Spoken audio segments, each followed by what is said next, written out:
Grocery time ng aming bolilet. Opo, siya po talaga nag-grocery sa amin. Eh bakit ka mo? Eh naku, kapag wala yung kanyang mga gustong pagkain, eh kaya mong pagliligalig. Tama, siya po ang nagdidesisyon sa aming pamilya. Lalo na sa pagkain. Kaya hindi talaga pwedeng hindi yan kasama sa pamimili. At talaga pag iinitin lang ulo ko kasaway sa pagpapapahan.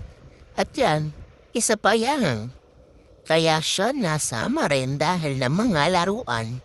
At hindi naman pwedeng ay isa lang dahil dalawa sila ng ate niya. Kaya times 2 lagi ang mga laruan. Hay, pero kahit madaming pabili ng pabili ang batang yan, sulit naman ako sa kanya kasi napakadaldal talaga niyan. Hindi mawawala ng kwento hanggang sa makarating kami ng bahay. Ay kalata namang katawa lang akong tatawa diyan dahil napakaloka na talaga ng bata niyan. Kala mo, may kausap akong matanda.